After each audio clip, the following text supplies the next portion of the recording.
A cultura é uma força que ilumina a vida das pessoas. A cultura é uma energia que gera movimento, energia que conecta, aproxima, emociona, que toca cada um de nós de um jeito diferente. A cultura é tudo aquilo que transforma. A CEMIG, maior incentivadora da cultura de Minas, aplaude de pé este espetáculo.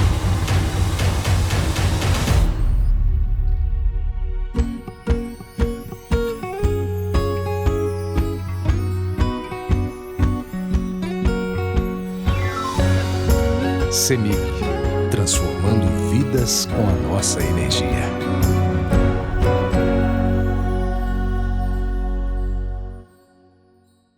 Muito boa noite a todos. Bom, é motivo de muita felicidade para todos nós aqui, esse encontro hoje. Peço desculpas aqui pelo início, a gente ter atrasado um pouquinho. Gostaria, antes da gente conversar com a Monja Cohen, gostaria de chamar o nosso conselheiro Duval Ângelo aqui, nosso mestre de cerimônia aqui, nosso anfitrião. Por favor, Duval.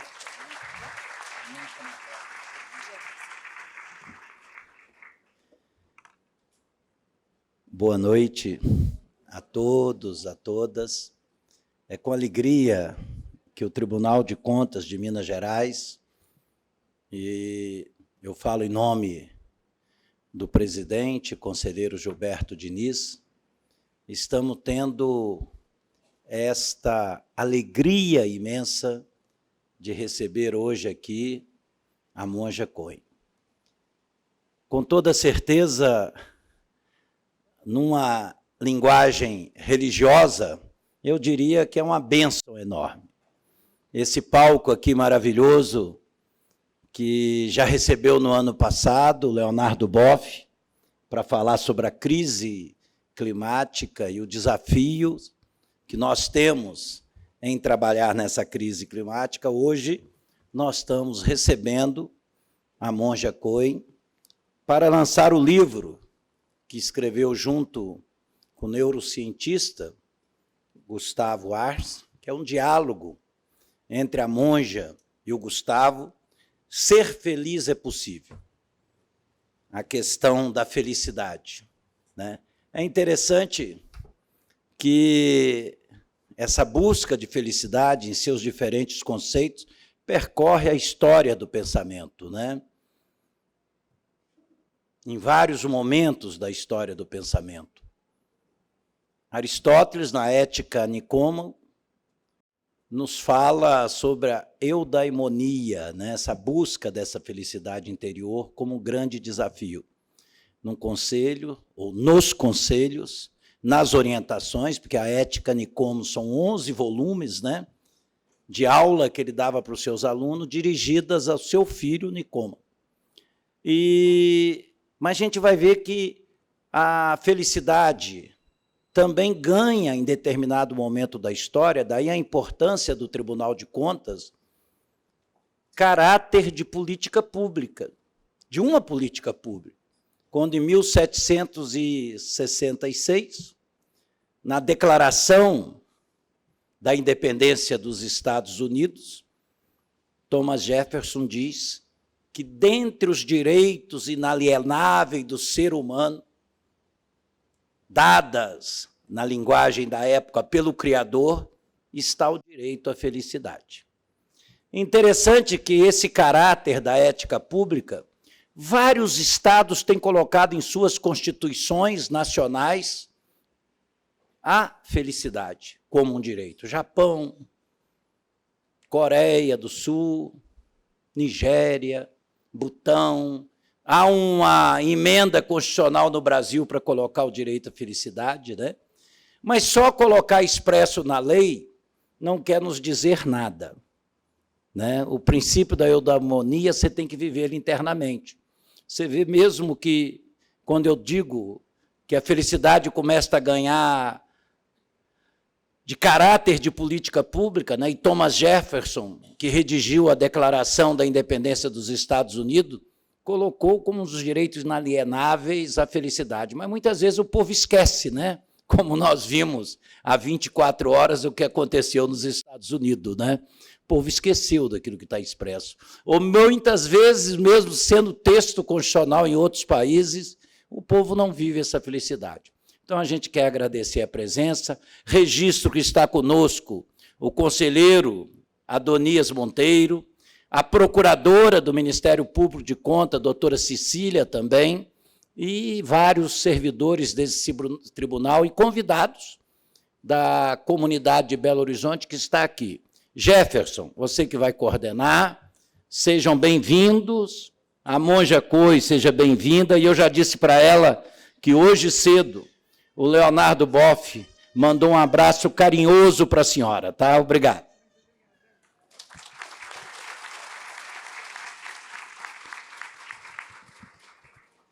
Bom, o professor Durval Ângelo já facilitou muito aqui a introdução.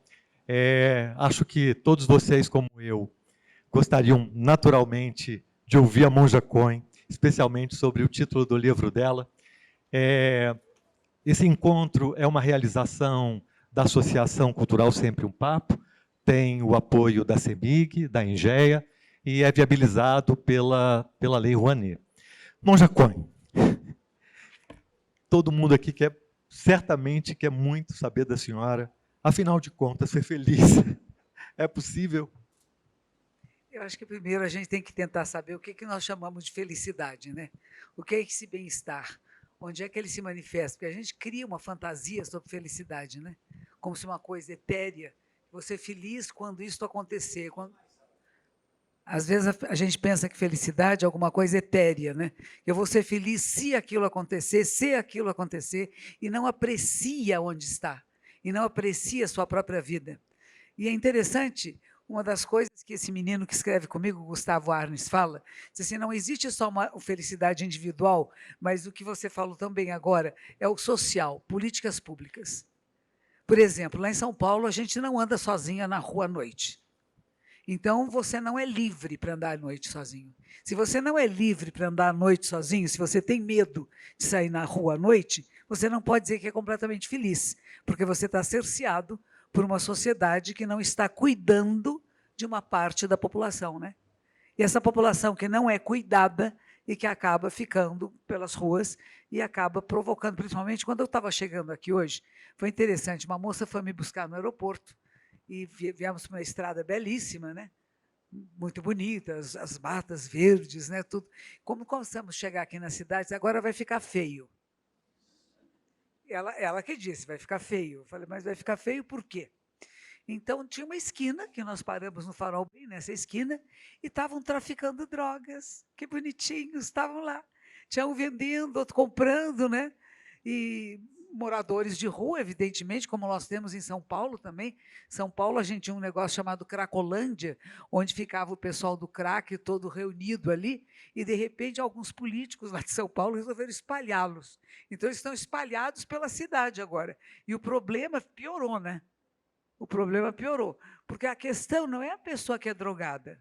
Agora, eu sempre fico pensando, quem é que produz essas drogas? Não é nem só quem trafica é outro tonto também, né? Mas quem é que está produzindo essas drogas? Quem é que está introduzindo essas drogas no mundo? Porque a gente está perturbando a mente de muitos seres humanos, que são frágeis. Nós somos frágeis, nós não somos fortificações. Então, começa a dar droga para a pessoa e ela começa a ficar perturbada. Tem uma nova, vocês devem conhecer, né? Que chama B9, uma coisa assim, não é? Que o pessoal fica catatônico. Como é que chama? H9? É K9, não é B, é K. Você viu, eu não sou muito bem informada sobre a questão das drogas, mas é uma coisa gravíssima. É um remédio. Você dá o remédio para a pessoa, ela fica assim, ó. Parece aqueles filmes de zumbi que não tem nada a ver com o Zumbi dos Palmares, né? Zumbi, como fala aquele ser humano que não é nem vivo nem morto, é um morto-vivo. Então, como é que a gente transforma pessoas, seres humanos, em monstros? Em semivivos, né? Que não tem mais capacidade de discernimento, que não tem capacidade de fazer nada, nem de se levantar, nem de pegar água, nem de se vestir. Quem é que está fazendo isso? A quem interessa isso? Quem são essas pessoas? É difícil, né? Porque quando a polícia vai, ele prende aqui o que eu chamo pé de chinelo, né? Ele prende o menino que está ali vendendo a droga. Tá bom, ele prendeu um, impediu alguma coisa. Mas quem está por trás disso? A quem interessa, e isso não é só no Brasil, é no mundo, uma população mundial que seja ausente da vida pública, ausente da participação, que seja adoentado. Porque é uma doença, né? O vício é uma doença. O vício às drogas, né? E a gente ficou lá assistindo, eu e a motorista que estava me levando. Falei, olha que interessante, estão vendendo a droga ali, então. Tem aquele ali vendia, aquele ali comprava. Aí eles viram que a gente estava olhando, ficaram assim, né? Falei, não, deixa, não é comigo isso, na verdade, eu não posso impedi-los neste momento, né? Mas existe uma reflexão importante, que o nosso estado de felicidade, ele é individual, e tem que ser individual, mas esse individual não está separado do resto. Eu não conheço uma tesourinha que me recorte da realidade e diga, aqui estou eu, vocês estão aí, o resto do mundo está aí, eu não tenho nada com isso. Como é que eu posso estar bem e ser feliz se as coisas à minha volta não estão bem? Se nos Estados Unidos eles elegem uma pessoa como foi elegeram agora. Não é engraçado isso? Quando você pensa, agora a gente está dando uns passos para frente, né? E de repente dá uma derrapada para trás, uma escorregada lá para trás, mas não é nos Estados Unidos, é no mundo. O que está acontecendo com nós como seres humanos? O que nos interessa? É lucro? É dinheiro? É PIB? Vamos ficar ricos de novo? Nós vamos reerguer nosso país com dinheiro? Será que é só o dinheiro que importa? Cada vez que muda um governo, as pessoas falam, quem vai ser o ministro da Fazenda? Eu falo, mas que fazenda? Eu quero saber da educação, das questões sociais. Quem vai cuidar disso? Da saúde? Não, primeiro é o dinheiro. A gente está trocando as coisas do seu lugar, né? Quais são os princípios da vida, né? O que é mais importante na nossa existência? Será que o dinheiro, ele compensa coisas que nós não estamos tendo? E eu vou falar um pouco de espiritualidade, né? Desse autoconhecimento, que é conhecer a si, é conhecer o todo. Porque cada um de nós é o todo manifesto. Ninguém é parte de alguma coisa. O todo se manifesta em inúmeras formas. E cada uma dessas formas é cada um de nós. Não estamos separados. Não existe uma coisa que tem uma deidade separada de mim que está lá. Olha que chorou, bonitinho. Não gostou, Nenê não gostou. Oi, Nenê. Eu adoro criança, sabe? Eu acho que criança nunca atrapalha. Não é conselheiro. O conselheiro tem uma porção de crianças, 6, 7, quanto era, né? Choro de criança é uma bênção. Então não se preocupe, mamãe. E se quiser deixar a criancinha solta, andando para cima e para baixo, quer vir até o palco, quer falar, pode. Comigo, criança tem todos os direitos e deveres, não. Dever é da mãe. Você também, viu? Você não é mais criança, você já é um menino, né? Você querendo vir aqui falar, você é livre. Você tem alguma coisa a se manifestar? Você é feliz? Tô bom, ele é feliz. Já estamos com alguém aqui feliz na sala. Tem mais alguém aqui que se considere feliz nessa sala? Olha que bonito! E tem um bando que não levantou a mãozinha. Ai, quanta gente infeliz! Mas não é infeliz, você não é feliz nem infeliz, é isso? Quem não levantou a mão? Não é nem uma coisa, não. Então, ainda estamos nos questionando o que é felicidade. A palavra feliz vem de fértil e de frutífero. Quando você faz alguma coisa, você tem um projeto, por exemplo, esse projeto é aprovado e começa a funcionar, você fica feliz. Porque você teve uma ideia que foi acolhida e foi posta em prática e deu certo. Isso faz você ficar feliz. Ao contrário, se você vai numa reunião e mandam você calar a boca, você não fica feliz. Não é? Você vai ficar, não pude falar, não me deixaram falar. Eu tinha uma ideia e não aceitaram a minha ideia. Então, feliz vem de fértil também, aquilo que é frutífero. Às vezes é mais gostoso você dar um presente para alguém do que receber um presente. Você fica pensando, o que eu vou dar, né? O que eu posso oferecer, né? E a gente se diverte com isso. A pessoa gostou, não gostou, já é problema dela, né? Vocês não concordam? Uma vez a minha superiora, eu fiquei no Japão durante 12 anos, e eu me formei num mosteiro budista, zen budista japonês. A minha superiora foi primeiro, ela é a primeira mulher dentro do Japão e da ordem budista japonesa e do mundo todo, que ela tem um cargo dentro do nosso mosteiro sede, que ela é uma das pessoas que faz parte do conselho que elege o nosso superior geral da ordem. É a primeira vez que uma mulher tem esse cargo. E ela fez todos os estudos universitários possíveis e se tornou monja muito jovem. E eu tive a bênção de conviver com ela muitos anos, aprender tantas coisas, mas eu brigava com ela. Vocês não brigam com seus chefes, assim, brigam? Eu brigava. Eu achava que eu sabia mais. Era muito metida. Quando a gente é jovem e você lê os livros e você acha, eu sei como é que faz direitinho. Eu sei mais do que a minha superiora. Então, muitas vezes, nós tínhamos alguns embates, né? Uma vez ela falou uma coisa que eu não gostei. Ela tinha ido à Índia e o professor dela insistia que ela viajasse pelo mundo, porque ela nasceu numa província pequena do Japão e ela tinha uma visão mais limitada do mundo. Então, ele fazia que ela fosse para cá e para lá. Então, ela foi à Índia ajudar a Madre Teresa de Calcutá. E tem alguns episódios interessantes que ela nos contava, que ela estava limpando os enfermos, etc., né? E como suava, transpirava assim, mas de pingar. E as outras irmãs disseram para ela, sai um pouquinho, tem uma portinha ali, sai, vai lá tomar um ar. E aquela porta era onde as irmãs, de manhã cedo, davam esmolas para os pobres, alimentos, roupas, enfim, o que elas tinham para doar. Só que elas não tinham muito, e tinha muito mais pobres do que elas tinham para dar. E sempre sobrava uma multidão.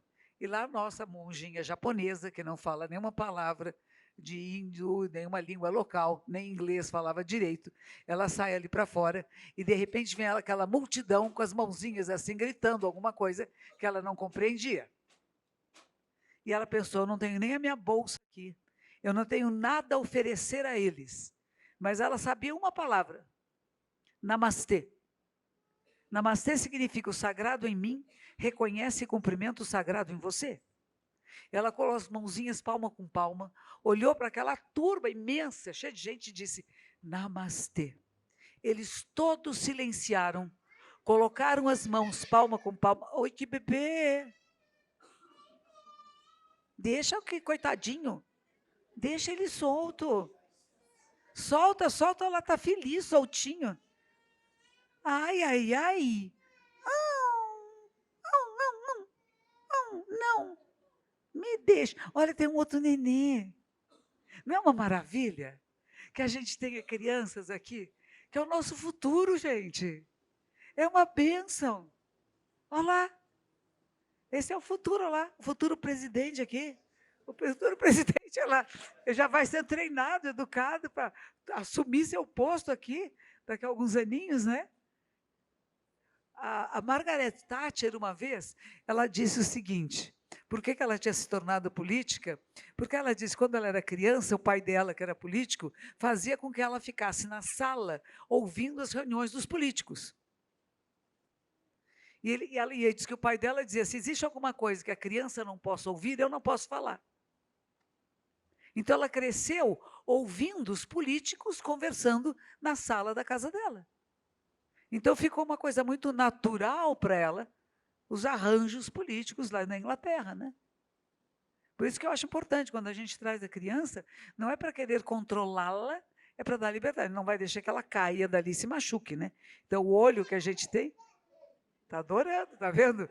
Olha lá, a liberdade não faz bem para nós, então a liberdade não nos dá alegria, não nos dá contentamento, o sorriso de uma criança não faz a gente feliz? Meu avô dizia, quem não gosta de bicho, não gosta de criança, não presta. Precisa de gostar de bicho e de criança. Olha lá, viu? Não é? Então, a nossa felicidade, ela não depende de quanto dinheiro eu tenho no banco, né? Quantas coisas eu posso ter. Elas são importantes, claro, se a gente está passando fome, né? A gente não está com muita alegria, não, né? Nós temos aí uma criança saudável, né? Está bem alimentada, está bem cuidada, está amada. Olha lá, está vendo? Olha o retorno, é isso. E a gente pensa que tem crianças que não estão sendo cuidadas, né? E que, e que cabe a todos nós, né? Eu falo, nós somos uma única família. Está vendo? Um lugar desse, é no palco, né? É falando, ele é o palestrante, é o educador, que já está lá pequenininho mostrando, olha papai, está vendo que eu vou ser? Está vendo onde eu fico feliz? E a gente procurando, como se tivesse algum lugar. Será que é possível ser feliz? A gente aprende com as crianças, com os bichinhos, né? As coisas simples do dia a dia. Às vezes é um raio de sol que bate numa folha. Você fala, que lindo. Eu estive hoje à tarde com uma médica lá de São Paulo. Ela é uma cardiologista. E ela um dia estava no hospital conversando com os outros médicos, pacientes e tal. E de repente ela viu que no jardim tinha desabrochado uma flor. E ela foi lá e fotografou a flor. Acharam que ela estava maluca, né? Estamos conversando de casos clínicos, mas tem uma flor no jardim. E ela fez disso, ela faz disso um projeto de vida e que ela convida as pessoas, fotografem flores onde quer que vocês vão. Tem no lixo, tem em todos os lugares, tem flores. E a gente não vê. São coisas que se tornaram invisíveis para nós. E não perder a visibilidade das coisas bonitas do mundo, da beleza que é a vida, da beleza que é esse processo de transformação incessante que é o planeta Terra e todos nós que estamos nessa camadinha fininha aqui de cima, que se a gente não cuidar, como disse Ailton Krenak no encontro que eu tive com ele lá no Rio de Janeiro, nós vamos ser dispensados. Nós seremos dispensados. Se nós não cuidarmos da qualidade de vida aqui na camadinha da Terra, que a gente fala de aquecimento global, etc. e tal, se a gente não cuidar disso, esta espécie aqui, vocês não gostam de ser ser humano? Eu gosto muito. E eu acredito que o DNA humano quer sobreviver. O nosso DNA quer sobreviver. Esse DNA que é uma mistura desde a época das cavernas, desde a época que a gente, como diz o Leonardo Boff, né? Homo sapiens, homo demens. Que a gente também é demente, né?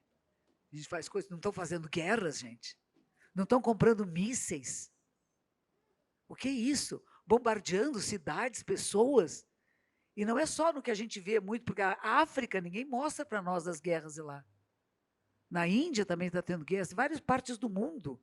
As pessoas estão construindo tanques, mísseis, comprando armamento. Quando a gente não tem saneamento básico, quando a gente não está cuidando de um dos outros, é uma família só, a família humana. Somos bípedes.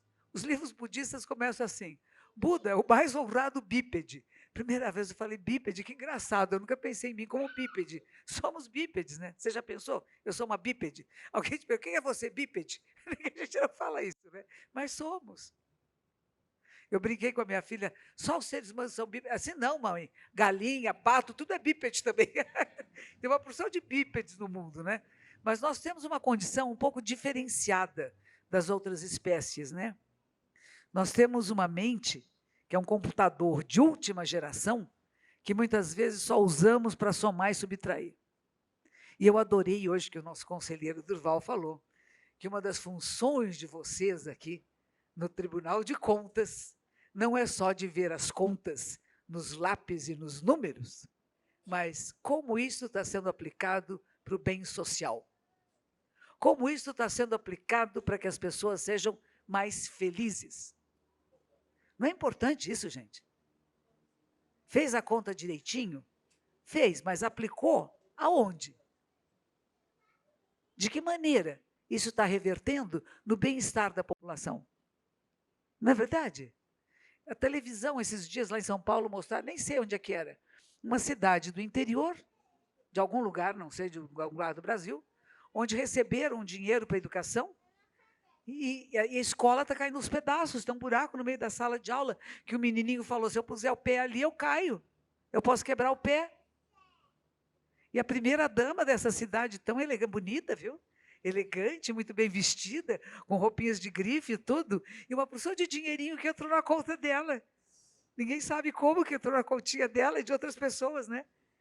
Então, o que adianta se você oferece para as prefeituras, Oferece para as pessoas esse dinheiro para usar na educação, para a renovação das escolas, os prédios escolares, para pagar os professores. Lá era tão calor, que a professora tinha uma toalha na mão, que ela ficava o tempo todo enxugando a cara, e as crianças também pingando de suor.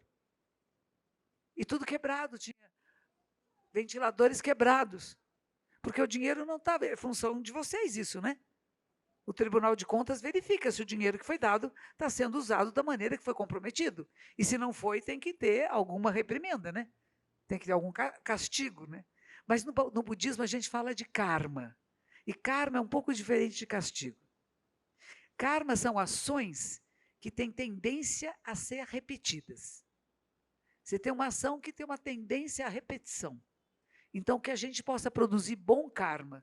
Porque se você produz um karma neutro, a resposta vai ser neutra. Se você produz um karma perverso, você vai ter perversidades de volta para você. Mas como é que a gente minimiza isto? Como é que a gente minimiza o resultado de coisas que às vezes fizemos e não prestamos atenção e ela foi muito prejudicial? Arrependimento. Vocês já se arrependeram alguma vez de alguma coisa?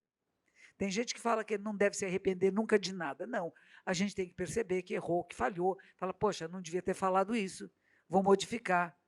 Não tinha percebido. Eu acredito que quando começaram a poluir os nossos rios, as pessoas que começaram a jogar lixo nos rios não estavam pensando, vamos fazer uma maldade para as futuras gerações, né? Vou fazer uma maldade para os meus netos, vou deixar os rios todos poluídos. Ninguém pensou nisso. Acreditava-se, eu estou falando de muitos anos atrás, né? Acreditava-se que as águas teriam a capacidade de transformar aquele lixo que era jogado nela, das empresas, dos bueiros, etc., e virar água pura de novo. Não virou, né? Não virou. Quando a gente fala de garimpo ilegal, por exemplo, que é outro horror, né? Eu falo para as pessoas, pare de usar ouro, vê você com o brinquinho de ouro aí. Que brinquinho de ouro é esse? Será que não veio do garimpo ilegal? Pô, cheio de mercúrio, mercúrio que mata os peixes e que mata os meninos lá, os povos originários. E nós quero comprar relógio de ouro, vou dar. Para de usar aliança de ouro aí.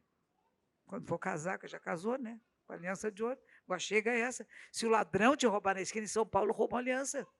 Aqueles roubam aliança também? Você nunca foi roubado também com o seu tamanho, né? Ninguém vai chegar perto. Um grandão desse. O bandido passa de rápido. Mas a gente pensar nisso, né? Que quando a gente fala de felicidade e bem-estar, tem a ver com a nossa conhecer a si mesmo. É a famosa frase, né? Conhece-te a ti mesmo, lá do Delfos, né? Mas ela continua sendo muito presente. O budismo fala nisso. Que a prática meditativa é para você conhecer a si e conhecer como é que essa cacholinha aqui funciona. Não é? Precisa conhecer, não precisa? O que é prazer, o que é desprazer, o que é alegria, o que é tristeza. Buda era um menininho que nem você. Diz que quando ele nasceu, ele saiu andando, imagina, acabou de nascer, deu 10 passos, sei lá quantos, 7 passos para o norte, sul, leste, oeste, levantou uma mãozinha para cima, outra para a terra e diz, entre o céu e a terra, sou o único a ser venerado. E você sabe o que quer dizer Buda? É aquele que acordou, o que despertou, que vê a realidade assim como é e atua de forma decisiva para que seja melhor para o maior número de seres. Não é melhor para ele, melhor para todos nós. Porque se eu penso só em mim, é um pensamento pequeno, egóico. Mas quando eu saio de mim, quando eu saio da primeira pessoa do singular e vou para a primeira pessoa do plural, eu estou começando a ter um vislumbre do que a gente chama mente Buda. Buda quer dizer isso, aquele que acorda, que desperta. Não é uma deidade, é um ser humano. Era filho de um príncipe, um menino mimadíssimo, que teria carros blindados, né? Tinha seguranças, ele tinha tudo que uma pessoa pode dizer, era riquíssimo, né? Ele montava não só cavalos, mas elefantes, enfim, todos os animais daquela época, era ótimo em tiro ao alvo, ganhou a namorada dele, a mulher dele, numa competição com os outros meninos do bairro, né? Do bairro não, dos príncipes, né? Ele ganhou, foi o melhor entre todos, em todos os torneios. Ele pegou a menina mais linda, que nem você também, já pegou a mais linda aí, né? Pegou umas lindas, aí, pois é, tinha uma porção de meninos interessados, né? E, de repente, sobrou para você, por quê? Porque você provou para ela, para o pai, para a mãe, que você tinha condições de ser um bom marido, um bom pai, um bom companheiro para essa menina. Agora, casamento é outra coisa. Vamos falar de mulher agora. Eu, sendo mulher, eu sempre gosto de puxar a sardinha para nós meninas. Como é que é o casamento? Vamos ver como é que a gente mantém o patriarcado. É o seguinte, lá vem lá, que estou eu aqui esperando os noivos chegarem, né? Então, primeiro vem a mãe com o noivo. Ela já fica do lado dele dizendo, eu serei sempre a primeira mulher na sua vida. Você pode casar, mas quem manda mesmo em você e quem sabe cuidar de você é só mamãe. Então, a noiva já sabe que ela vai perder. Essa ela já perdeu para a mãe dele. Essa é a primeira coisa. Aí vem a menina. O pai todo faceiro vem trazendo, né? Vou me livrar desta. Tem TPM, briga, porque gastar muito, está sempre reclamando, vou me livrar dessa, vou passar para aquele moço. Aí ele vem trazendo a mocinha, ela vai de branco. O branco não é pureza, não, como as pessoas pensam. O branco eu não tenho cor. Eu vou assumir a cor da bandeira da família do meu marido. Eu mudo de sobrenome. Eu passo a ser membro daquela família. Eu não sou mais membro da família do meu pai e da minha mãe. Eu me separo deles e venho branquinha para tomar as cores da sua família. Se a minha família era azul, agora a sua é verde, eu vou andar só de verde. Era mais ou menos essa a ideia. E o pai o que faz? Ele entrega a filha. E o menino que recebe a filha, o que ele sente? O pai deu para mim, é minha. E ela tem que fazer o que eu quero, o que eu mando. Porque o pai deu para mim. Então ela é meu objeto. Como boi, como galinha, e eu quero mandar nela, e ela tem que me obedecer. E ai que não me obedeça, porque eu mato. E não é isso que a gente está vendo acontecer no mundo? Mas nós estamos num teatro da sessão do casamento, mantendo uma maneira de ser. O que eu gostei muito no Japão, por exemplo, é que os casamentos lá, os noivos entram juntos. Os pais entram, ficam do lado do pai do noivo para cá, da mãe, mas os noivos entram juntos. E o padrinho de casamento é um casal de padrinhos. E esse casal de padrinhos, a padrinha é o quê? O casal. Não é padrinho do noivo nem da noiva, porque já estamos separando os dois, né? Por exemplo, imagine que a gente vai casar, vamos casar, tá bom? Te pedir em casamento publicamente. E aí vai ter os seus padrinhos e madrinhas, as minhas madrinhas e padrinhos. Na hora que a gente começa a brigar, eu vou falar com esses casais que são do meu lado, eu falei para você, ele não servia para você. Separa logo, minha filha. Que bobagem ficar brigando. E para você a mesma coisa. Foi casar com monja? Onde já você viu casar com monja? Está louco? Você viu que não ia dar certo? E são pessoas que podem atrapalhar. E a gente fala, quem é que pode ser padrinho de casamento? Quando vocês forem casar, tem alguém aqui que está para casar? Você, olha, lindinha, vai casar. Olha lá um padrinho bom ali. Está casado há quantos anos? Muitos anos de casamento, um monte de filhos, 7 filhos. Você quer 7? Não, mas é uma ideia interessante. A gente fala, quando os noivos vêm me procurar, diz assim, escolha um casal feliz. Um casal que está vivendo pelo menos há 15 anos felizes juntos. Meu irmão não, meu avô não. Não precisa ser uma pessoa íntima. Uma pessoa que você sinta que é um modelo para você. Esse casal é um modelo para mim. Eles vivem em harmonia, eles brigam às vezes, que bom que brigam. Porque quem não briga é que está indiferente. E o oposto do amor não é a raiva, é a indiferença. Faz o que você quiser que eu não ligo. Não é horrível isso? Vai onde você quiser, pronto o que você quer, não estou nem aí para você. Isso é o oposto do amor. O amor briga, reclama, exige. Quer a sua presença, quer o seu olhar, quer o seu afeto. Então, a gente tem que encontrar como padrinhos e madrinhas de casamento pessoas que são felizes. Nós estamos falando de felicidade. E felicidade não significa que estão o dia inteiro de beijinho, de abracinho e rindo. Tem conflitos. Que bom que tem conflitos. Que bom que não pensamos do mesmo jeito. Uma vez veio aqui em São Paulo Dom Anselm Grum, era um beneditino, e quando o mosteiro, na Alemanha, e quando o mosteiro entra em crise também, né? Não sei se vocês sabem, vocês pensam que está tudo um santinho lá dentro, não. Entra em crise. Ele teve uma crise muito grande e eles passaram a fazer zen, meditação zazen, que é o que eu faço. Eles aprenderam e colocaram isso em prática no mosteiro e chamaram psicólogos para ajudá-los nesse processo. Ele veio para o Brasil, estava fazendo uma palestra, quase todos eram religiosos lá em São Paulo, e ele disse assim, eu recomendo aos casais que quando vocês chegarem em casa, um foi trabalhar de um lado, outro ficou em casa, enfim, não estavam juntos o dia inteiro. Sentem-se em silêncio. Não comecem a falar. Não é para tomar café, não é para ouvir o rádio, ver televisão. Sentem-se alguns minutos em silêncio. Se vocês sabem uma oração, façam essa oração. Mas cheguem, estejam absolutamente presentes aonde estão. E depois comecem a dialogar. E vocês sabem o que é diálogo, né? Um fala, o outro escuta com atenção o que o outro está falando, porque você pode estar casado há 50 anos, mas essa pessoa teve uma experiência diferente hoje, e ela quer compartilhar com você, e você não quer ouvir, porque fala, eu já sei o que você pensa. Você não sabe o que essa pessoa pensa. O homem que saiu da sua casa de manhã não é o mesmo homem que voltou de tarde. Ele passou, e você também não é a mesma. Passaram por experiências durante o dia, e não fique pensando que vai encontrar a mesma pessoa porque está encontrando outra. E você poder dialogar. O que você encontrou hoje? Qual foi a sua experiência hoje? E ouvir.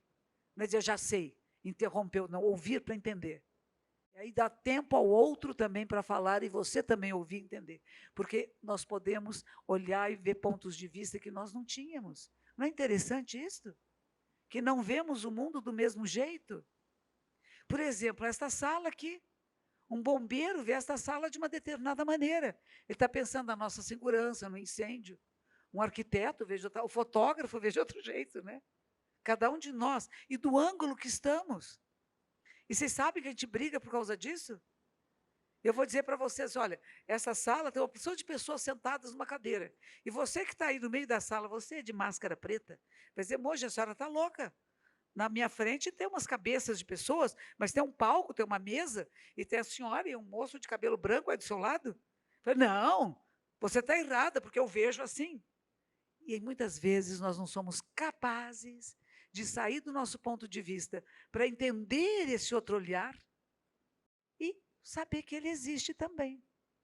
O meu professor no Japão, ele era um homem muito extraordinário, e ele às vezes estava conversando com alguém e tinha o suposto diálogo, e a pessoa começava a não querer ouvir o que ele falava, né? Então ele ia até um determinado momento, ele dizia assim, que interessante, essa maneira de pensar também existe, porque era uma coisa impensável, né? Quando falam, por exemplo, que não tem aquecimento global, você vai falar com alguém, a pessoa diz, não tem, é mentira, não tem aquecimento global. Então assim, nossa, essa forma de pensar também existe, né? Porque o que eu vou fazer? Vou dizer, existe sim, você não está vendo, vamos brigar, vamos lutar por isso, eu vou lutar pelo meu ponto de vista. De repente chega um momento que não tem nem luta mais. Se a pessoa está endurecida, empedernida, né? O que você vai fazer? Você vai dizer, nossa, acabou a discussão, essa maneira de pensar existe, é humano também. Nós gostamos de ser enganados, né? Ai, que gostoso, me enganar, está tudo bem, o mundo está maravilhoso, todos estamos vivendo em fartura e bem-aventurança. Os Estados Unidos vai ser o que ele era antes. Antes do quê? Quando chegaram os primeiros colonos lá, quando mataram todos os índios. Não é verdade o que fizeram? Que coisa horrorosa. Antigamente, quando eu era mocinha, criança, eu gostava de ver filme de bang bang, que chamava, né? Não era legal? Filme de cowboy. E os cowboys lá, Will Briner, que chamava, né? Tinha um cara, tinha um chapelão. Ele matava os índios e a gente batia palmas. A gente achava legal. Percebe o absurdo do que é induzido pela indústria cinematográfica? E a gente tem que estar muito contente de poder ter discernimento correto. A coisa mais importante num ser humano é o discernimento correto, de poder observar a realidade e ver o que é adequado, que seja melhor para o maior número de seres, e não estou falando só de humanos, não. De todas as formas de vida. Nós não vivemos sem as outras espécies. Nós não vivemos se a terra estiver contaminada, se o ar estiver contaminado, se a água estiver contaminada. A nossa sobrevivência está em risco, né? Mas como eu falei antes, o nosso DNA, não é você, o seu DNA quer sobreviver. E porque ele quer sobreviver, ele vai fazer você se preocupar com questões ambientais. Vai fazer você se preocupar com a posição das mulheres no mundo e dos homens também. com a provisão dos idosos e das crianças. Vai fazer você se preocupar com a questão das árvores, das águas, das terras, e de quem você escolhe para administrar um país. Para quem você escolhe para administrar qualquer órgão público. É alguém que tem discernimento correto? Ou que tem essa pessoa? Quem é esse ser humano? E como nós somos facilmente manipuláveis, né? Como somos facilmente manipuláveis. Nós esquecemos. Eu falo, por exemplo, o parto dói. Vocês sabiam, meninas que não tiveram nenezes? Dói, não dói, mamãe? Dói. Tem cólicas, para ficar abrindo aqui, né? A irmã, a Isis Boff, escreveu um livro maravilhoso, que o Leonardo Boff não gosta muito, porque a Isis é muito danadinha, né? A Isis, 8 irmãos. E ela é a única mulher. Ela tem 8 filhos, ela tem 8 filhos, ela vive com um monte de homens, né? E ela conta, ela é muito sensual, ela fala muito da sexualidade, né? Mas ela conta um dos partos da mãe dela, e já tinha vários filhos, então ter o filho para ela era fácil, mas essa aí não saía. O bebê estava virado. E a parteira lá no quarto, já desesperada, e todo mundo desesperado, porque os filhos todos sabiam, né? Daqui a pouco tem choro de bebê e não tinha choro de neném nenhum. E um momento, a mãe do Leonardo Boff mandou todo mundo sair, inclusive a parteira, sai daqui, eu vou dar um jeito nisso. E ela sozinha virou o bebê dentro do próprio útero. E, de repente, eles entraram no quarto, estava tudo desmaiado, ela quieta e um bebê quieto. Falaram, morreram os dois estavam vivos. É muito incrível o que nós podemos fazer. Uma senhora que não sabia muito ler e escrever, o marido sim, né? Mas ela não. Mas ela tinha o chão na terra, os pés na terra, já tinha tido vários filhos. E quando viu que todo mundo estava muito aflito, nervoso, em volta, sai que eu vou dar um jeito nisso. Mas eu digo, quem sente muita dor, por exemplo, no parto, etc., depois não quer mais ter filho. Mas quer porque esquece. Esqueceu que doeu. Ai, vão ter mais um. Ai, que legal. Né? A gente vai esquecendo. Covid. Não foi interessante a Covid? Medonho, né? Covas.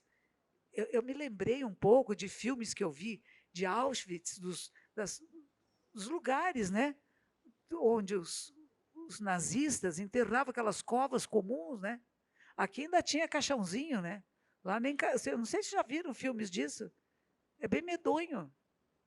Aqueles esqueletinhos jogados um em cima dos outros, assim. Uma coisa medonha que foi feito, né?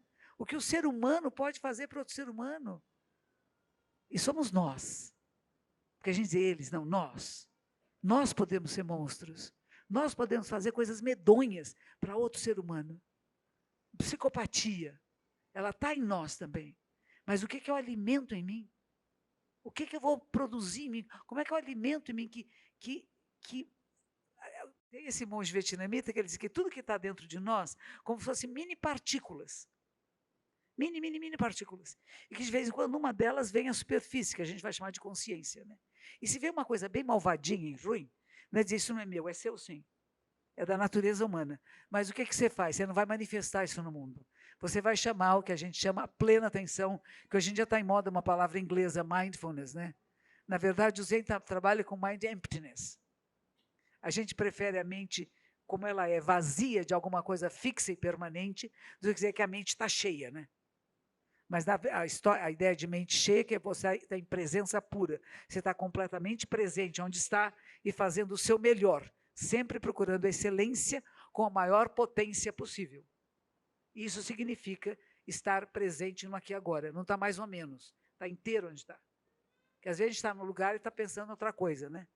Está inteiro onde está, é onde a nossa capacidade humana, que a gente vai falar do despertar da mente.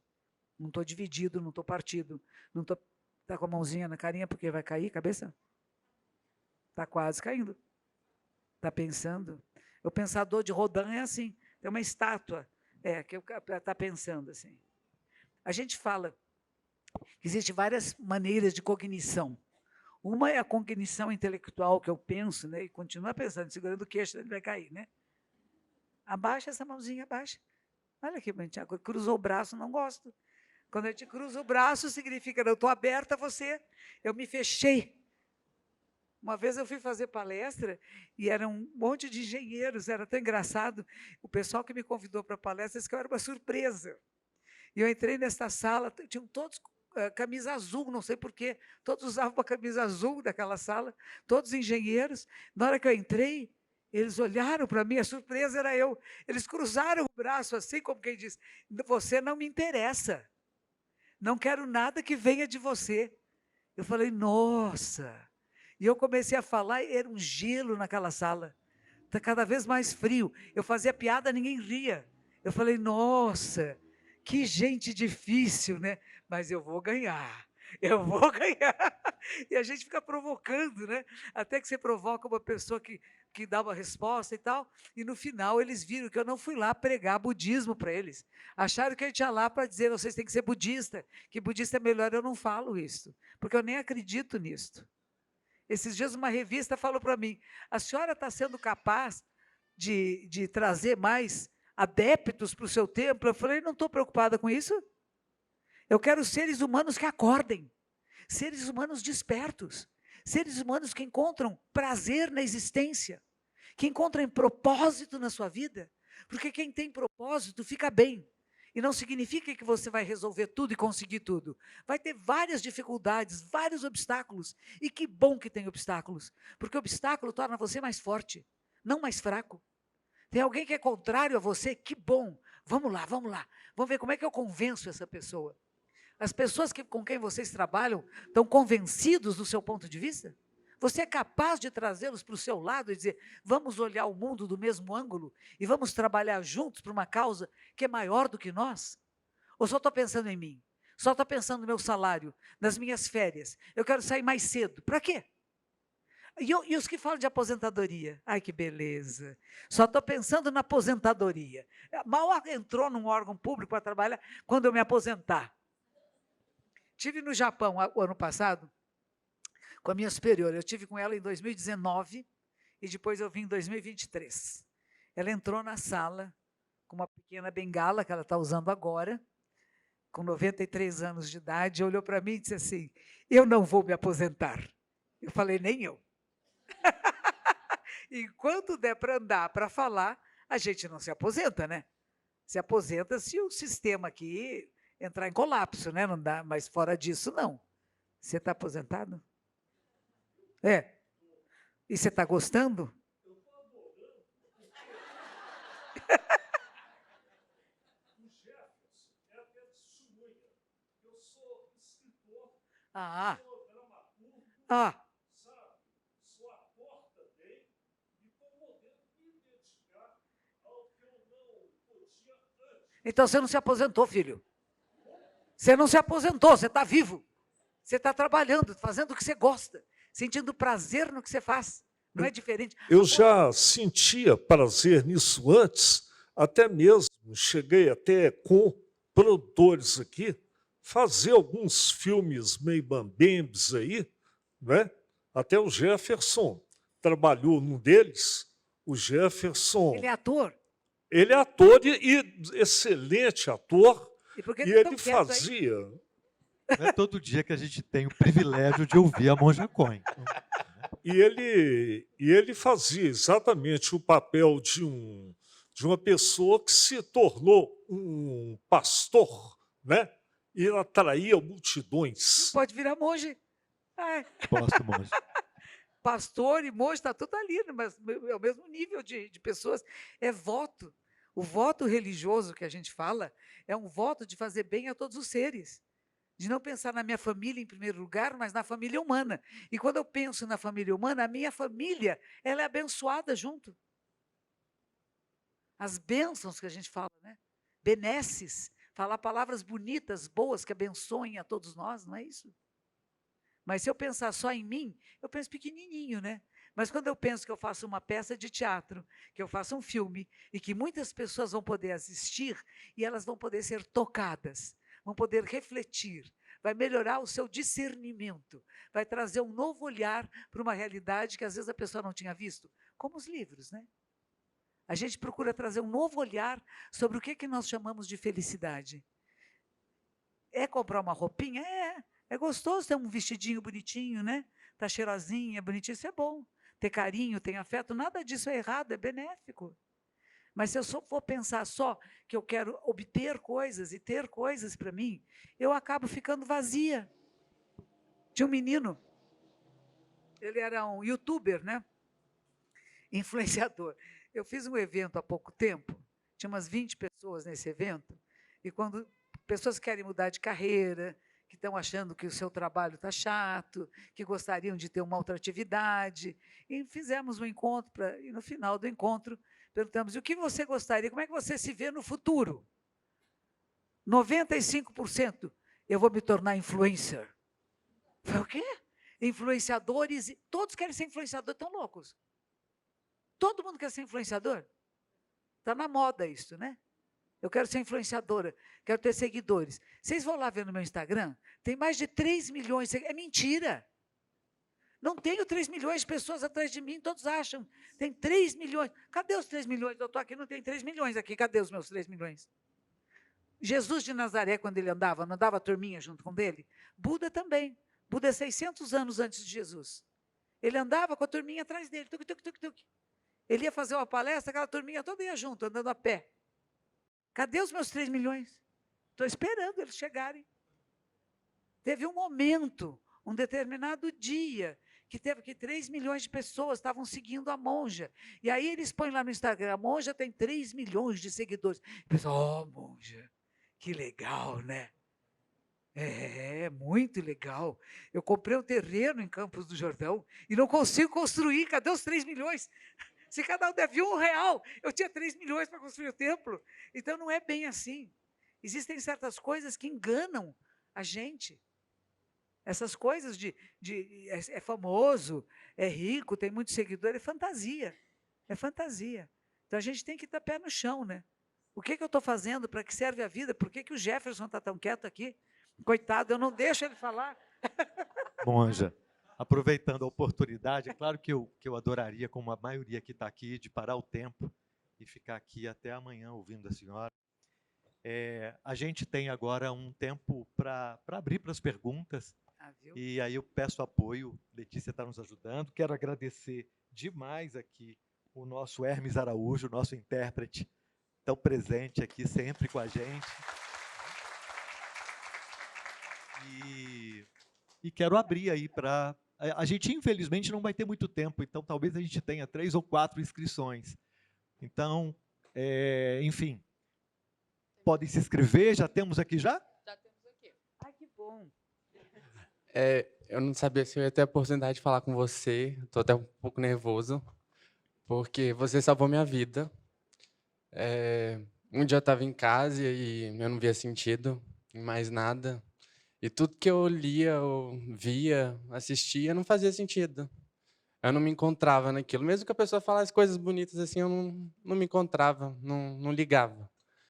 E aí tem um documentário que chama Eu Maior, onde você fala nesse documentário e você abriu minha cabeça para pensar tantas coisas e para acreditar tanto em mim, acreditar no mundo e nas pessoas, que você falou agora que essa questão de influenciadora, mas você influenciou minha vida de uma forma tão positiva e que fez, de certa forma, parte para ser quem eu sou hoje. Não é nenhuma pergunta que eu tenha, mas um agradecimento. Eu sou muito grato pela sua vida, por você influenciar tantas pessoas, assim como com certeza fez comigo, de salvar minha vida aquele dia realmente.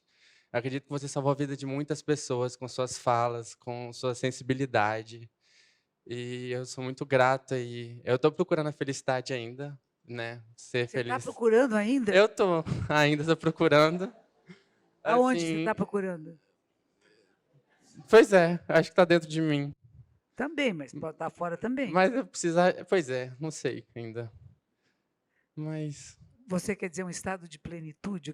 O que você chama de felicidade que você está procurando? Mas isso é realmente o tema desse livro.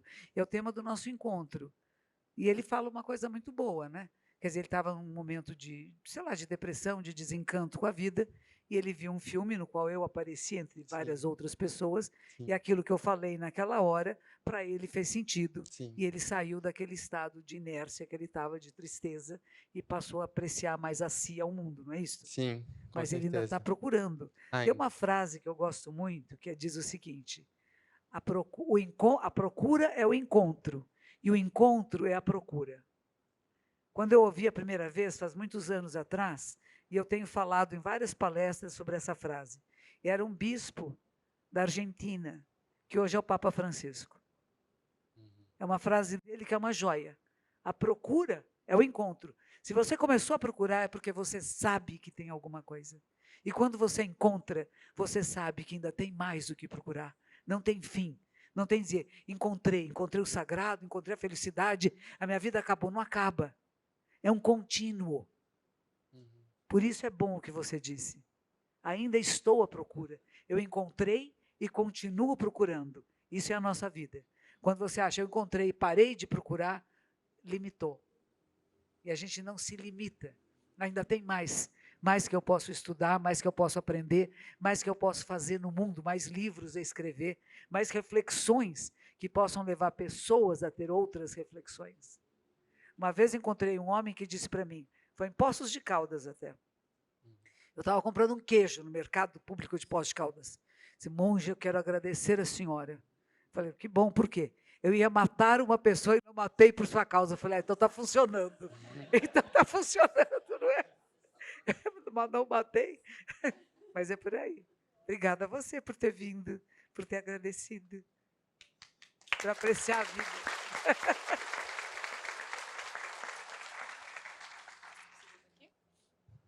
Em primeiro lugar, eu quero ponderar uma coisa que a senhora falou, de a gente ver filmes, né?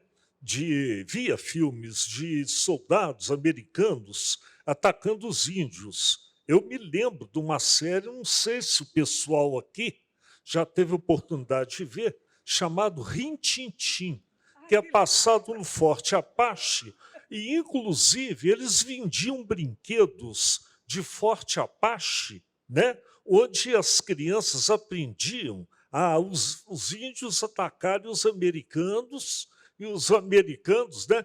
Tenente Ripmaster, Cabo Rust, né?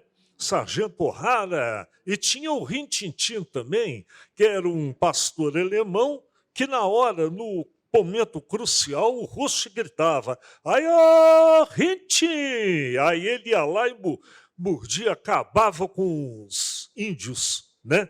Então, quer dizer, já crescemos com essa mentalidade. Mas a pergunta que eu tenho mesmo a fazer é o seguinte, em todos os mosteiros budistas, quer sejam lá no Japão, na China, é comum se aprender a arte marcial, que eu sou um grande admirador da arte marcial, também pratico, e nesses mosteiros se praticam, conforme a gente viu no filme Kung Fu, né? Não, é legal o Kung Fu, né? Mas não é, não, a gente não pratica, não. Então, eu vou contar um pouquinho dessa história. Teve um carinha chamado Bodhidharma, ou Bodai Daruma, que era um homem que foi da Índia para a China. Ele tinha mais de 60 anos quando ele atravessou os mares e encontrou um rei, e este rei fala para ele, eu tenho feito muitas benesses, eu tenho muitos méritos, não tenho? E ele diz, não mérito. Okay? Aí ele disse assim, mas então o que é sagrado para você? Ele disse, nada. E quem está na minha frente? Ele disse, não sei. Acabou a conversa, né? Ele foi, atravessou o rio Tizé e foi para o Monte Shaolin, que é das artes marciais. Ele era filho de um príncipe também, de um nobre. E ele tinha se tornado um monge zen. Então, quando ele chega na China, ele vai para o Monte Shaolin, onde já existe um mosteiro zen, um mosteiro budista, só que lá, em vez de ele estar fazendo reverências, etc., ele vai ficar sentado numa caverna, olhando para a parede, fazendo zazen, que é sentar-se em meditação. E nos intervalos das práticas meditativas, ele fazia exercícios de Kung Fu. Então, teria sido ele que levou artes marciais para a China, mas levou também o chá, que acha importante que, se você vai meditar, que não durma na meditação. Então, toma chá, aqui no Brasil a gente toma café e vai meditar alerta, Não é para dormir nem para fugir da realidade. Então tem essa lenda, essa história, e que ele teria cortado as pálpebras para não dormir durante meditação. Então o desenho que se faz dele é uma coisa muito interessante, é um homem grande, alto, sem as pálpebras, né? E com um brinco na orelha, e que seria o fundador do Zen na China. Mas nos mosteiros atuais, no Japão, ninguém pratica. A arte marcial, não. Eventualmente, um professor de karatê se torna monge e vai para a arte marcial. Um professor de judô, só a gente não tem ainda sumô lá, né? Os lutadores de sumô, que são homens muito grandes e muito gordos, a gente não tem. Aliás, a cremação de judô é demorada. Só para lembrar. Demora. Mas é interessante essa pergunta, né? Eu acho que talvez a nossa grande arte marcial é uma luta de você com você. É você com a sua própria mente. Tanto que Buda dizia, a mente humana deve ser mais temida que cobras venenosas e assaltantes vingadores. Não é a mente do outro, não, a sua. Como é que nós nos enganamos, nos auto-enganamos?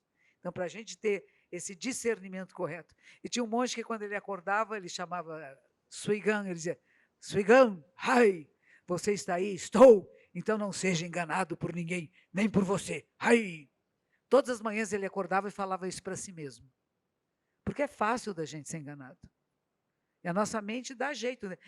Grandes, terríveis, governantes, ditadores, achavam que estavam fazendo bem. Não vamos fazer bem para o povo puro da Alemanha? Ele achava que estava fazendo bem, aquele cara malucão, né? Ele achava que ele era um homem bom. E era um absurdo o que estava fazendo. Então, a gente tem que ter o discernimento correto, porque, veja só, é um dos países mais inteligentes naquela época, os maiores prêmios Nobéis na Alemanha. E todos permitiram que o horror acontecesse.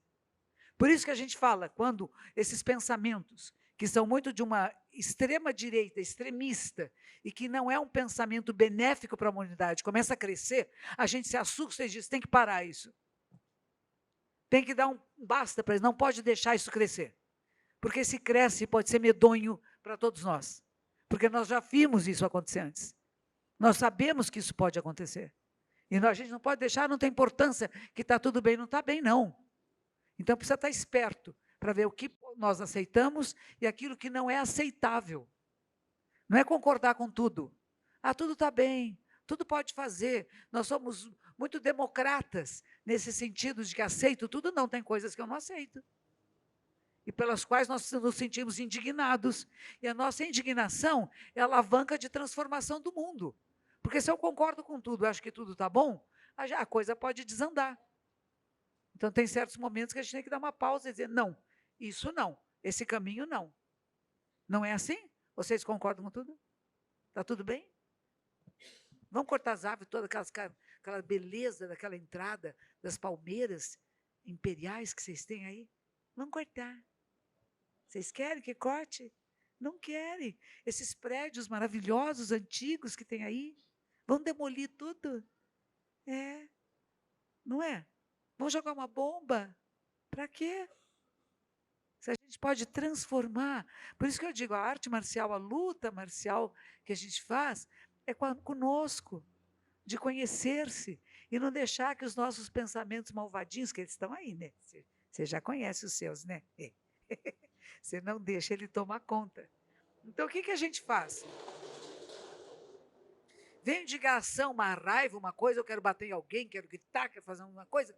Eu percebo isto, eu sinto isto, eu não nego, eu não mascaro. Mas como é que eu transformo isto? Essa transformação que a gente fala, a gente chama o quê? Um elemento chamado a plena atenção. É uma outra sementezinha, tem a sementezinha da raiva, do ódio, da vingança, da morte, está tudo aqui. Ela veio para a superfície e está lá crescendo. Eu, sem querer ou querendo, reguei a semente errada.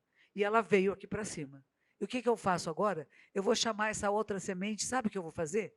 Eu vou abraçar a minha raiva. Eu não vou expulsar de mim, eu vou abraçar. Como se fosse um bebezinho.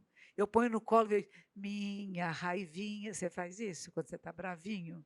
Nana, nenê. Acolhe. Acolhe os seus aspectos. A gente tinha que ensinar isso para as criancinhas, desde as pequenininhas. O que são emoções, sensações. Como é que nós fazemos conexões neurais? Não é dizer que você não pode ter ciúmes. Pode ter os ciúmes que quiser. Mas o que você faz com seus ciúmes? Já percebeu que a mamãe hoje está dando mais atenção para o seu irmão? Porque ele está precisando. Agora, quando a mamãe estiver dando atenção para você, você também vai perceber. A mamãe está dando atenção para você agora, está vendo? Não precisa ter ciúmes do outro. Tenho raiva daquela pessoa. Por que tem raiva? O que aquela pessoa significa para você? E como é que você é capaz de acolher e transformar? Tem uns que a gente acha que não consegue, mas não deixe de tentar. Não deixe de tentar. Diga. Aqui, boa noite. Eu gosto muito do título do livro, não tem um ponto final. Tem um ponto de interrogação para levar a gente a questionar.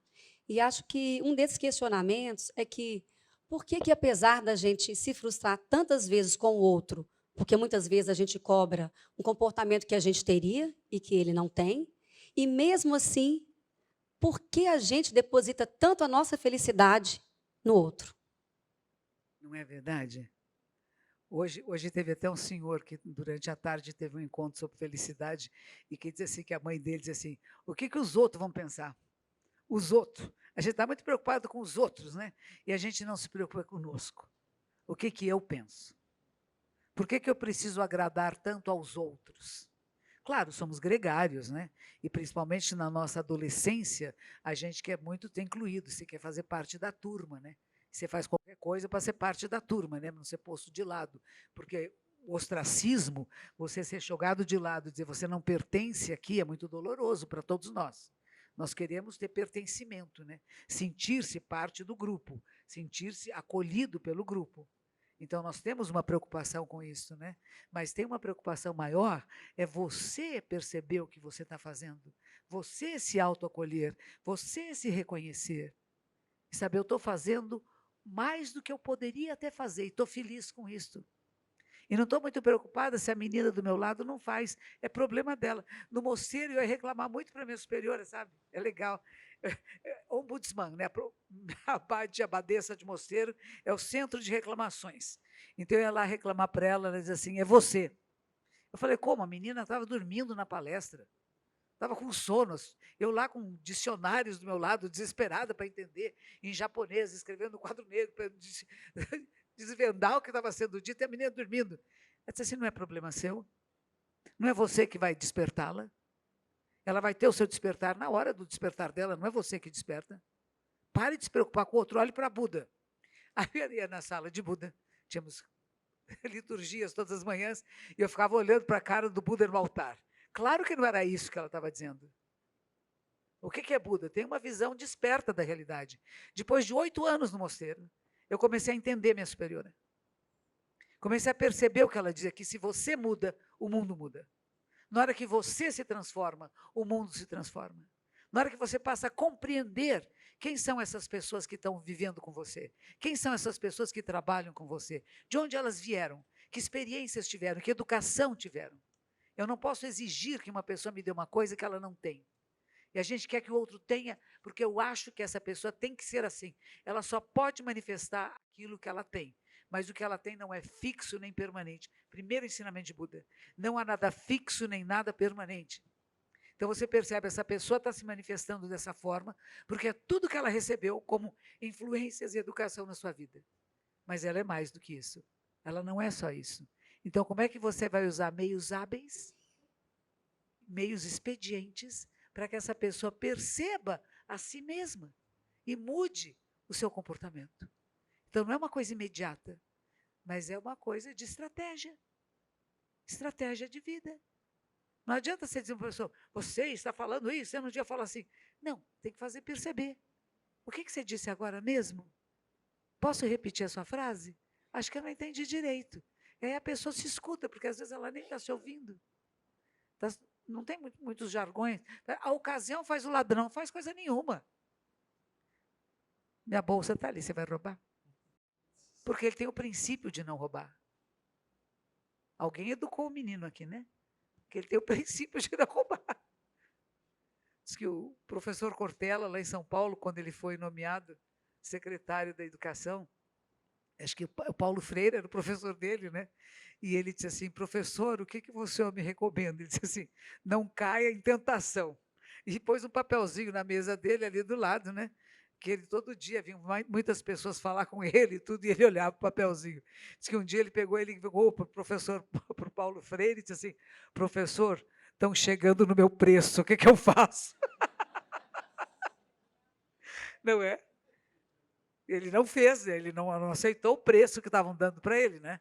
Mas existe isso, né? Na nossa vida tem provocações, mas a gente tem princípios que fazem que a gente não caia em tentação. A tentação vai estar aí em muitos lugares, de muitas formas, né? E às vezes são as pessoas mais próximas de nós que vêm fazer tentações. Mas é uma coisa conosco. Quer dizer, se eu vejo, o mundo vê. Ninguém faz nada escondido nesse mundo. Vocês acham que vocês fazem coisa escondidinha? Não, se você viu, o mundo viu. Então, é o que a minha superiora dizia para nós, né? Tudo que você faz quando ninguém está vendo tem que ser tão perfeito como se você estivesse numa sala cheia de pessoas. Quando ninguém está perto de você, como é que você se comporta? De outra maneira? Você faz coisas que você não faria na frente de seus pais? Não é sexo, claro, não vai fazer na frente deles, coitadinhos, né? Não merecem isso. Mas eu estou falando de atitudes, de palavras, de maneira de estar no mundo, né? E a gente sempre tem esses referenciais, pessoas que são referenciais, né? Eu estava comentando que quando eu cheguei aqui no Brasil, eu passei muitos anos fora do Brasil, porque fui estudar em outros países e fui ser monja e fiquei 12 anos no Japão. Quando voltei para cá, minha irmã, 2 anos mais velha do que eu, que sempre me abriu os olhos na vida, sempre me mostrou coisas que eu não via, e ela disse para mim, tem uma pessoa que você precisa conhecer e ler, chama-se Leonardo Boff. E o primeiro livro que ela me deu dele é aquele da Águia e da Galinha. Não é uma maravilha? Vocês já leram? Vocês precisam ler, isso é uma joia. Imagine que um cara acha um ovo de águia e ele tem um galinheiro. Onde é que ele vai pôr o ovo da águia? No galinheiro? E a águiazinha nasce, e o que ela aprende a fazer? A mesma coisa que as galinhas, ela fica ciscando no chão. Diz que muitos de nós somos assim. Somos águias, podemos voar alto, podemos ter planos imensos de vida, de mudanças sociais, políticas, econômicas, e a gente está aqui ciscando aqui o bichinho no chão. Nós somos mais do que isso, seres humanos. Então não se limite. Até que ele consegue levar, mas vocês leem o livro, é bom. É uma história antiga, não é criação dele. Ele transforma isso em um texto em português de uma joia. Hã? Africana, né? Pois então, tem coisas maravilhosas que a gente tem da Mãe África, né? E que a gente tem que receber, acolher e colocar em prática no nosso dia a dia, né? Perceber que não há nada fixo nem nada permanente. Isso é a primeira.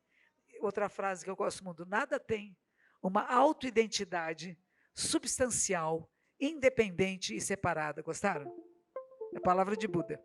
Nada tem uma autoidentidade substancial, independente e separada. O que existe é interdependência. Um monge dizia assim, nós devemos ter uma nova palavra que é interser. Em vez de eu sou, tu és, ele é, nós intersomos, só existimos por causa das inter-relações que existem. Gente, ele já olhar para o relógio segunda vez, mas deve estar na hora de encerrar. Se vocês quiserem, eu fico falando até amanhã cedo, como ele disse. Mas nós não vamos ficar até amanhã cedo conversando. Mas a gente não termina completamente, a gente vai se organizar para uma sessão de autógrafos aqui. Eu quero agradecer a presença de todos vocês, quero agradecer, monja. Quero agradecer, assim, eu estou mesmo profundamente emocionado de estar do seu lado.